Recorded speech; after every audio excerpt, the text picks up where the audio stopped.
नमस्कार साथियों, मैं पुरुषोत्तम भार्गव डीएम ज्ञान धारा यूट्यूब चैनल पर आप सभी साथियों का स्वागत अभिनंदन है। जैसा कि साथियों आज के आपके सामने मैं सेशन में बात करने वाला हूं कि चतुश्रेणी कर्मचारी भर्ती 2025 जो सितंबर 2025 में आयोजित होने वाली है।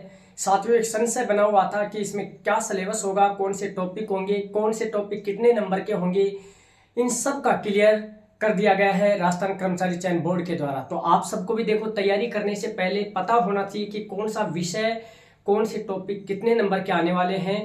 ये यदि आपको एक मूलभूत बेसिक स्ट्रक्चर यदि आपको पाठ्यक्रम का पता है तो उसके बाद आप अपनी तैयारी कर सकते हैं। तो आज के सेशन में बात करेंगे कि कौन से टॉपिक कितने नंबर के आएंगे, क्योंकि बहुत सारे विद्यार्थियों की मैथ अच्छी है, कईयों की रीजनिंग अच्छी है, कईयों की हिंदी अच्छी है, किसी की इंग्लिश अच्छी है। तो कौन कौन से टॉपिक, कौन सा सिलेबस है, कितने नंबर का आने वाला है, ये पूरा का पूरा पाठ्यक्रम का क्लासिफिकेशन कर दिया गया है। तो ये सबसे पहले तो कहूँगा कि चैनल को नया साथी वो जरूर सब्सक्राइब जरूर कर ले। इससे लिंक को ज़्यादा से ज़्यादा शेयर करना अपने साथियों में, क्योंकि सभी को पता लगना चाहिए राजस्थान में सितंबर 2025 में सरकारी महाकुंभ होने वाला है। उस महाकुंभ में आप अपनी सफलता को सुनिश्चित करने के लिए अच्छा तैयारी करें और इस टॉपिक वाइज तैयारी करें। तो साथियों देखिए चर्चा करते हैं। पहली बात तो आपके 120 क्वेश्चन आने वाले हैं। पैटर्न रखा गया है 120 क्वेश्चनों का। इनका क्लासिफिकेशन कैसे किया गया है? सामान्य हिंदी इसमें 20 क्वेश्चन आएंगे। सामान्य हिंदी के कितने क्वेश्चन आएंगे? 20 क्वेश्चन। बड़ा शानदार मैटर रहेगा। 10th पास इसकी क्वालिफिकेशन रखी गई है, तो 20 क्वेश्चन। सामान्य अंग्रेजी इसके क्वेश्चन आएंगे 15। देखिए तो कितने हो गए? 30 और 15 35। साथ में बहुत बड़ा पार्ट, अच्छा पार्ट किसका रखा गया है? 70 क्वेश्चन सामान्य ज्ञान के आएंगे। 70 क्वेश्चन किसके आएंगे? सामान्य ज्ञान के। अब इसमें भी देखो, इसको भी वर्गीकृत कर दिया गया है कि 70 क्वेश्चन भी कहां से आएंगे। राजस्थान भूगोल, Rajasthan geography, India geography, world geography नहीं है, केवल राजस्थान ज्योग्राफी का पार्ट रखा गया है 20 क्वेश्चन। ये देखो 70 कैसे कैसे डिवाइड किए गए हैं। 20 तो आएंगे राजस्थान ज्योग्राफी के, तो अच्छी ज्योग्राफी तैयार कीजिए। यहाँ इंग्लिश 15 क्वेश्चन आ रहे हैं, केवल ज्योग्राफी 20 नंबर की आ रही है। 20 क्वेश्चन हैं। राजस्थान का इतिहास, कला, संस्कृति, आर्ट एंड कल्चर, 10 इतिहास के, 10 कला संस्कृति के, 20 क्वेश्चन इसके हो गए। तो इसका मतलब ये 40 क्वेश्चन हो गए। साथ ही में 70 में देखो 40 ही हो गए। भारतीय संविधान, जिसमें 5 क्वेश्चन भारतीय इंडियन कॉन्स्टिट्यूशन के और 5 क्वेश्चन आएंगे भारतीय राज्य की, राजस्थान की राज्य व्यवस्था से संबंधित, राजस्थान की राज्य व्यवस्था से संबंधित 5। तो इसका मतलब 10 क्वेश्चन इसके आने वाले हैं। ठीक है। उसके बाद सामान्य विज्ञान, जनरल साइंस के 5 क्वेश्चन आने वाले हैं। समसामयिक करंट अफेयर्स 5 भारत की, 5 राजस्थान की, तो 10 क्वेश्चन इसके आने वाले हैं। बेसिक कंप्यूटर आने वाला है 5 क्वेश्चन आएंगे, 5 क्वेश्चन। सामान्य गणित 15 नंबर के आएंगे। सामान्य गणित कितने? 15 नंबर की आएगी। अब देखिए ये क्लासिफिकेशन किया गया है कि 70 क्वेश्चन है वो, जिसमें 20, 40, 50, 60 और 5, 65 और 70 ये हो गए। यहां तक का मैटर है वो साथियों 70 क्वेश्चन यहां तक आएंगे। बहुत साधारण, ये सब में आप पढ़ते हैं। राजस्थान का भूगोल किसी की भी तैयारी कर रहे हैं पढ़ते हैं, पॉलिटी पढ़ते हैं, साथ में हिस्ट्री, कला, संस्कृति पढ़ते हैं, सामान्य विज्ञान, बेसिक कंप्यूटर, 10 क्वेश्चन आएंगे आपके करंट अफेयर्स के, और 15-20 क्वेश्चन हिंदी के, और 20-15 क्वेश्चन आपके अंग्रेजी के, 15 क्वेश्चन मैथ के आएंगे। तो इस प्रकार से 120 क्वेश्चनों का क्लासिफिकेशन किया गया है। अब इसमें टॉपिक की बात करें कि कौन कौन से टॉपिक आपके रहने वाले हैं, तो मैं थोड़ा सा एक स्ट्रक्चर बता देता हूँ। जैसे सामान्य हिंदी है, 20 क्वेश्चन आएंगे, जिसमें संज्ञा, सर्वनाम, क्रिया एवं विश्लेषण, तत्सम, तद्भव, देशज एवं विदेशी शब्द, संधि, अर्थ, प्रकार, संधि विच्छेद, उपसर्ग, प्रत्यय, पर्यायवाची विलोम शब्द, वाक्यांश के लिए एक शब्द, शुद्धि, वाक्य शुद्धवर्तनी। इस प्रकार से समानार्थक शब्द, कार्यालय पत्रों में किए गए शब्दों का उल्लेख, कार्यालय आदेश, अधिसूचना, विज्ञप्ति, ज्ञापन, परिपत्र, निविदा एवं अर्धसूचना। अब इसके लिए आपको क्या पढ़नी चाहिए? 9 से 12 की जो व्याकरण प्रबोध की पुस्तक आती है उसमें सारे टॉपिक दे रखे हैं। पहला ही पेज उसका ये सिलेबस में लगा रखा है। ये जो आपकी टॉपिक है ना, अधिसूचना, विज्ञप्ति, ज्ञापन, परिपत्र, निविदा, अर्धशासकीय पत्र, सारे उसमें दे रखे हैं लास्ट के पेजों में। तो यहाँ से आप क्या हो जाएंगे?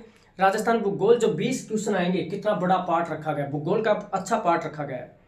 राजस्थान स्थिति, विस्तार, भौतिक स्वरूप एवं भौतिक विभाजन, मृदा, प्राकृतिक वनस्पतियां, वन संरक्षण, जलवायु, जल संसाधन, अपवाह तंत्र व झीलें, प्रमुख सिंचाई परियोजनाएं, जनसंख्या, आकार, वृद्धि, वितरण घनत्व, लिंगानुपात एवं साक्षरता, राजस्थान का परिवहन एवं राजमार्ग, आपदा प्रबंधन एवं जलवायु परिवर्तन। बहुत अच्छा देखो, इसमें जो जनसंख्या वाला पार्ट है ना, उसमें से ही 5 टॉपिक तो यहाँ से लगा रखे हैं कि वितरण समझ लो, घनत्व समझ लो, लिंगानुपात समझ लो, साक्षरता समझ लो। तो जनसंख्या वाले पार्ट में से 5 टॉपिक, इसका मतलब 5 क्वेश्चन तो वहीं से आ जाएंगे। उसके बाद साथियों राजस्थान का इतिहास, ऐतिहासिक घटनाएं, देखो इतिहास पढ़ना पड़ेगा आपको, जालोर, रणथंभौर, मेवाड़, मारवाड़, बीकानेर, ये वाले। स्वतंत्रता आंदोलन, एकीकरण, महत्वपूर्ण व्यक्तित्व है जैसे आपके जयप्रकाश जयनारायण व्यास है, मोहनलाल सुखाड़िया है, ये बहुत सारे व्यक्तित्व हैं। इनको भाषा, साहित्य, संस्कृति, सामाजिक जीवन, वेशभूषावादी अंतर, लोक जीवन, इसको देखो आपको पढ़ना है तो आप 10th क्लास की किताब है और 9th क्लास की राजस्थान अध्ययन की, वहां से पूरा सिलेबस कवर हो जाएगा। भारतीय संविधान का परिचय, आधारभूत लक्षण। अब देखो इंडियन कॉन्स्टिट्यूशन पूरा नहीं पढ़ना है, यहाँ पे केवल संविधान सभा पढ़नी है और उसकी विशेषताएं पढ़नी है आपको। ये 5 क्वेश्चन यहीं से आ जाएंगे। उसके बाद राज्य की राज व्यवस्था दे रखी है, जिसमें शासन, जिसमें राज्यपाल, मुख्यमंत्री, मंत्रिपरिषद, विधानसभा, नगरपालिका और राज्य का प्रशासनिक ढांचा, मुख्य सचिव, जिला प्रशासन, न्यायिक ढांचा, जिला स्तर पर सूचना का अधिकार अधिनियम, ये आपको इसमें पढ़ना है। उसके बाद देखो आपका जो टॉपिक है सामान्य विज्ञान, 5 क्वेश्चन आएंगे सामान्य विज्ञान के। देखो स्पष्ट कर दिया गया है कहां से आएंगे, भौतिक एवं रासायनिक परिवर्तन, धातु है धातु, प्रमुख यौगिक, प्रकाश का परावर्तन एवं नियम, आनुवंशिकी से संबंधित सामान्य शब्दावली, मानव शरीर संरचना, अंगतंत्र, प्रमुख मानव रोग कारक एवं निदान, अपशिष्ट प्रबंधन। उसके बाद है प्रमुख समस्याएं में, कि जिसमें भारत की और राज्य की दे रखी है, दोनों की 5-5 क्वेश्चन। कंप्यूटर, जिसमें कंप्यूटर सिस्टम का अवलोकन है, जिसमें हार्डवेयर सॉफ्टवेयर डिवाइस है, ऑपरेटिंग सिस्टम है, एप्लीकेशन सॉफ्टवेयर है, कार्यालय अनुप्रयोगों का अवलोकन है, MS वर्ड है, MS एक्सेल है, MS पावर पॉइंट है, इंटरनेट है, ये सारी आएंगी। गणित में आपको महत्तम समापवर्तन, लघुत्तम समापवर्तन, औसत, लाभ हानि, प्रतिशत, साधारण ब्याज, चक्रवर्ती ब्याज, अनुपात, समपात, साझा, समय, कार्य, समय, चाल, दूरी, आंकड़ों का चित्रों द्वारा निरूपण, ये सारे दे रखे। मैथ का भी इतना, तो मैथ आएगी 15 क्वेश्चन। इस तरीके से पूरा टॉपिक वाइज सिलेबस का वर्गीकरण किया गया है। तो आप आराम से 120 क्वेश्चनों में से बहुत अच्छा पार्ट, यहाँ पे देखो 70 क्वेश्चन ये होते हैं, 20 ये होते हैं, 90 क्वेश्चन तो ये हो गए। साथ में आपके इस तरीके से सामान्य गणित है, मैथमेटिक्स है, ये भी बहुत कोई ज्यादा नहीं, 10th लेवल की मैथमेटिक्स दे रखी है, ब्याज दे रखा है, लघुत्तम समापवर्तन दे रखा है, लाभ हानि दे रखे हैं, समानुपात अनुपात दे रखा है, औसत दे रखे हैं। 10th क्लास तक का इस तरह का रहेगा। तो ये 15 क्वेश्चन है। तो इस तरीके से इंग्लिश है 15 क्वेश्चन। तो आराम से कहीं भी किसी भी, ऐसा नहीं है कि एक सब्जेक्ट पे पकड़ होने से किसी का सिलेक्शन होने वाला है, सारी बातें इसमें से थोड़ा थोड़ा पढ़ेंगे तो निश्चित रूप से इसका सिलेक्शन सितंबर 2025 में इसकी एग्जाम होगी। ये अच्छा वेटेज, पहले 17% ही था केवल राजस्थान जीके का, अब इसको 41% किया, तो आराम से इसके प्रश्नों में बढ़ोतरी हो चुकी है। तो साथियों ये 120 क्वेश्चनों का कर्मचारी चयन बोर्ड ने क्लासिफिकेशन किया था, जो मैंने आपके सामने रख दिया है। जो भी विद्यार्थी तैयारी कर रहा है तो सबसे पहले तैयारी से पहले आप सिलेबस निकलवाइए, इस सिलेबस को देखिए, मुझे कौन कौन से में क्या क्या टॉपिक पढ़ने हैं, कौन सा टॉपिक नहीं पढ़ना है। कई क्या होते हैं बुक्स ले आए पढ़ते रहते हैं, ऐसा नहीं होगा। तो आप एक पूरे मापदंड बना के चलना है कि कितने कितने नंबर के कौन से क्वेश्चन आएंगे। आराम से तैयारी होगी। और जो भी बात आपको कुछ पूछनी है तो कमेंट बॉक्स में मुझे कमेंट करिए, जरूर मैं आपका रिप्लाई करूंगा। और जो भी नया साथी है चैनल को जरूर सब्सक्राइब करें और इस लिंक को ज़्यादा से ज़्यादा शेयर करने की कृपा जरूर करें। लाइक भी करना, कमेंट भी करना, कोई समस्या हो कमेंट करके जरूर बता देना। चलिए मिलते हैं अगले सेशन में, तब तक जय हिंद, जय भारत, धन्यवाद, ऑल द बेस्ट।